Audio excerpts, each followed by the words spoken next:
అదే RTV app వార్తల్ని క్షణాల్లో చదివే అవకాశం ఉంటుంది. ఒక న్యూస్ పేపర్, ఒక టెలివిజన్ ఛానల్ మీ చేతుల్లో ఎప్పుడూ ఉంటాయి. Hi hello, welcome to RTV business. నేను మీ దీప్తి. హలో సార్, ఈ రేరా అంటే ఏంటి సార్ అసలు? ఎందుకంటే రేరా అనేది ఎక్కువగా వింటూ ఉన్నాం.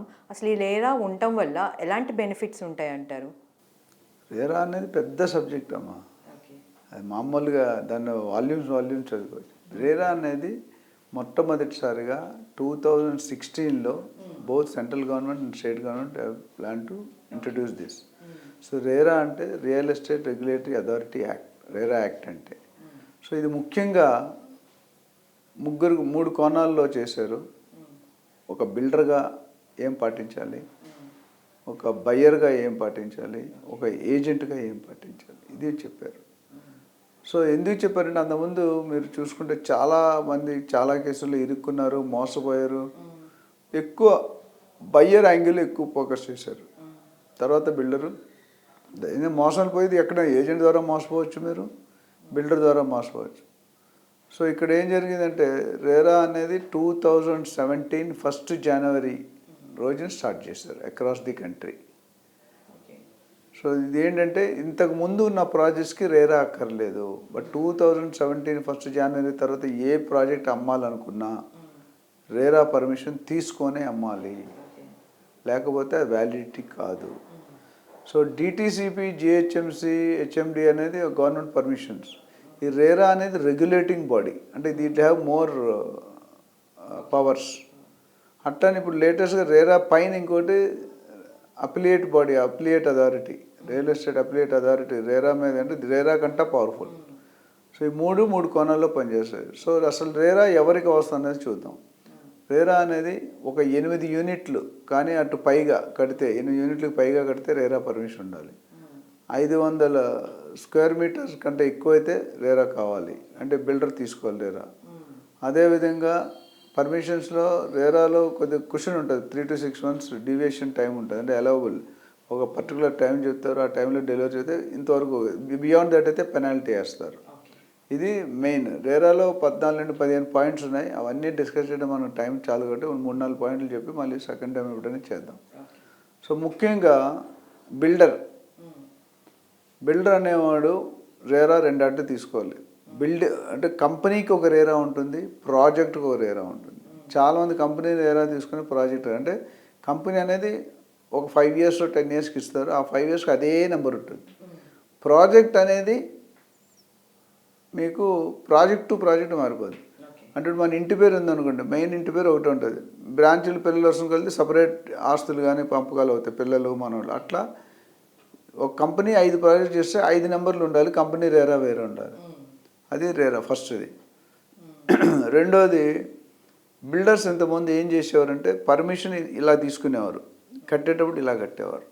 పైన ఆకాశం కదా, కింద భూమి అడ్డుతుంది, పైన అయితే ఏమంటుందిగా హైట్లో. సో దానివల్ల ఏమైందంటే బిల్డర్స్కి చాలా లాభాలు పొందేవి చేసేవారు. ఇప్పుడు ఏం చేశారంటే అప్పుడు ఒక్కసారే పర్మిషన్ ఇచ్చేది, ఇప్పుడు 2 సార్లు పర్మిషన్ ఇస్తున్నారు. Permission to operate, permission to build. అంటే నువ్వు కట్టాలనుకున్నాడు ఏం కట్టాలనుకుంటున్నావు అని ముందే చెప్పాలి, పేపర్ మీద ప్లాన్ వేసి అని అప్రూవ్ చేస్తారు. అన్నీ నేను చేసేసానని చెప్పినప్పుడు మళ్ళీ వచ్చి చెక్ చేస్తారు, నువ్వు ఏం చెప్పావు ఏం కట్టావు, అందులో తేడా వస్తే పర్మిషన్ ఇవ్వరు. అందుకని దానికి ఏం చేశారంటే మార్ట్గేజ్ అనే క్లాస్ పెట్టారు. మార్ట్గేజ్ అనేది ఏంటంటే మీరు ఒక 1000 ప్లాట్లు కడుతున్నాను, 1000 ప్లాట్లు డెవలప్ చేస్తానంటే ఒక 100 ప్లాట్లు 10% అనేది మినిమం మార్ట్గేజ్ చేయాలంటే ఆ ప్లాట్లు మీరు అమ్ముకోవడానికి లేదు, ఆ ప్లాట్లకు లోన్ రాదు, ఈ కండిషన్లో పెడతారు. ఒక్కసారి మీరు అనుకునే అమ్యూనిటీస్, పార్క్స్, వాటర్, డ్రైనేజ్ ఇవన్నీ ఉంటాయి, మనం కమిట్మెంట్స్ ఇస్తాం, ఆ కమిట్మెంట్ ప్రకారం చేయాలి. ఒక 5 to 10% డీవియేషన్ వరకు ఓకే. అంతమంది 50% డీవియేషన్ అయితే ఇది చెప్పింది. ఇప్పుడు అలాగైతే వాళ్ళు దే కెనాట్ ఎగ్జిస్ట్. అదే అపార్ట్మెంట్స్ కట్టారనుకోండి, గ్రౌండ్ ఫ్లోర్ ఫస్ట్ ఫ్లోర్ చేసి కొడతారు. అంటే అంత సీరియస్, అంత పవర్ ఉంది. సో బిల్డర్ ఏదైతే చెప్పారో దాని ప్రకారమే డెవలప్ చేయాలి, ఫస్ట్ పాయింట్.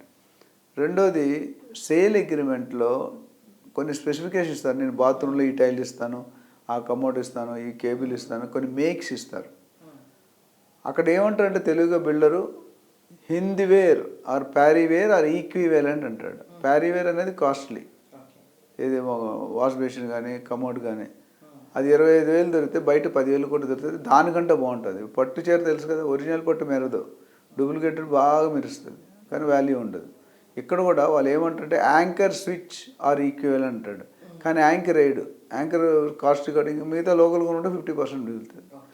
అప్పుడు ఏమంటారంటే స్టాక్లో వేస్తారు, వెయిట్ చేస్తారా ఏమంటారు అంటారు. సో అది చాలా జిమిక్ స్టోరీ, వాళ్ళు కమిట్ చేసినట్టు అరేంజ్ చేసుకోవాలి కదా. చాలా ఎన్నైనా టైల్స్ ఒక రకమైన టైల్స్ ఇస్తూ ఉంటారు, ఇంకో రకమైన టైల్స్ ఇవ్వాలి. ఇవన్నీ కూడా మన సేల్ అగ్రిమెంట్లో రాసుకుంటాం, ఎంత స్పెసిఫికేషన్ ఏమి ఇస్తాం అనేది.